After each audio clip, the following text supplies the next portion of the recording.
Sampurasun, salam damai sejahtera, salam. Tepang deui dina wejangan kaasih. Bapak Ibu sadaya anu dipikasih ku Gusti, Gusti nyaur urang sarta Gusti nempatkeun urang di mana urang ayeuna linggih tangtos kumargi Gusti ngagaduhan tujuan. Sanes mengukur nempatkeun kitu bae. Tujuanna naon?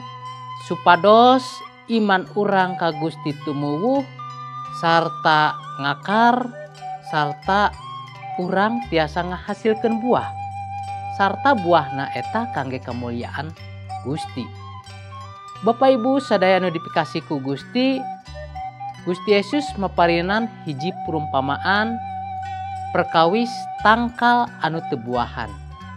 Satacana hayu urang aos heula kitab sucina anu dicutat tina Injil Lukas pasal anu ka-13 ayat anu kagenep dugikeun ka ayat anu ka-8 anu kieu unggalna.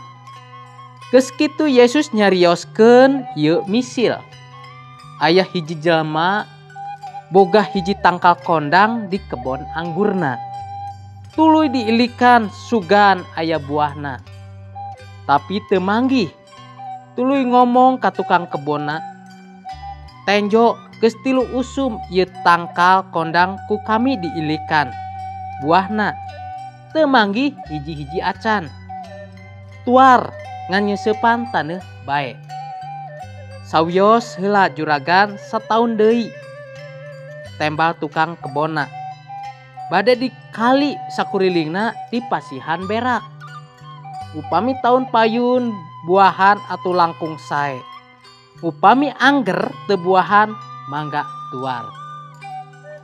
Bapak Ibu sadaya anu dipikaasih ku Gusti, lamun abdi melak tangkal buah, pasti abdi ngagaduhan harepan. 5 tahun kaharep tangkal buah eta tiasa kembangan, tiasa ngahasilkeun buah, sarta buahna eta raos. Ieu harepan saurang petani anu peplakan tangkal buah. Kitu oge Bapak Ibu sadaya anu dipikasih ku Gusti, Gusti nempatkeun urang di hiji tempat supados urang teh dilebet Gusti teh imanna tiasa ngakar, tiasa tumuwuh sarta ngahasilkeun buah. Buahna eta kangge kamuliaan Gusti. Bapak Ibu sadaya anu dipikasih ku Gusti, Gusti Yesus maparinan hiji misil perkawis tangkal kondang anu henteu buahan. Di mana anu gaduh kebon, anu gaduh lahan, anu melak tangkal eta parantos 3 kali usum buah ngalongok tapi henteu buahan. Ieu anu gaduh kebon keheul nya. Teras nyarios ka bujangna. Tuar bae lah tangkal kondang teh da teu buahan, mung nyeusepan taneuh wungkul. Tapi bujangna nyarios kieu. Dununganna pasihan waktos sataun deui. Urang kali urang parinan berak. Engke lamun buahan tahun payun puji syukur, upami henteu mangga tuar.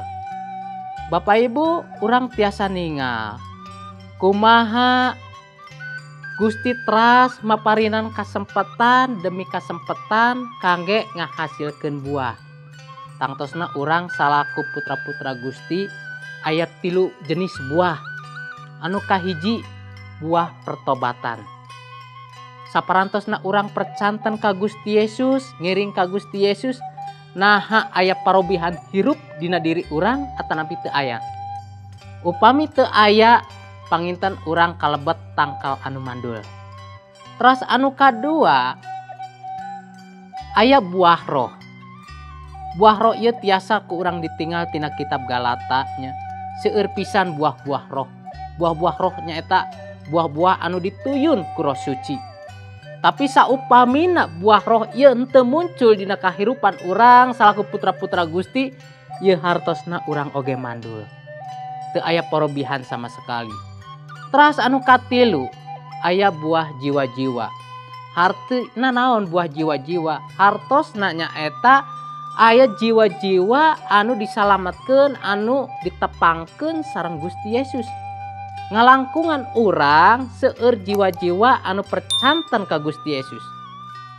Bapak Ibu sadaya anu dipikasi ku Gusti, mangga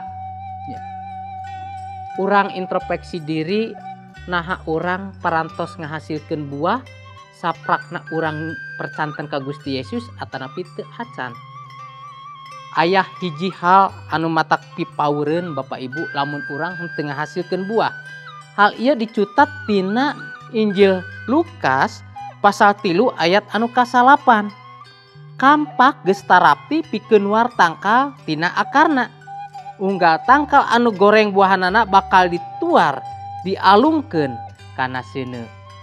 Janten Bapak Ibu, upami urang teu ngahasilkeun buah nya, kampak parantos siap-siap keur nuar urang. Cenah percuma si eta dicicingkeun di dinya, ditempatkeun di dinya teu aya parobihan. Teu ngahasilkeun hal anu positif. Kitu-kitu keneh, mandul keneh. Bapak Ibu anu dipikasi ku Gusti, pangandika Gusti ieu ngemutkeun, hayu urang pintonkeun ke iman kekristenan urang ka wargi-wargi urang di sabudeureunana. Urang hasilkeun buah pertobatan, buah-buah roh, sarta buah jiwa-jiwa.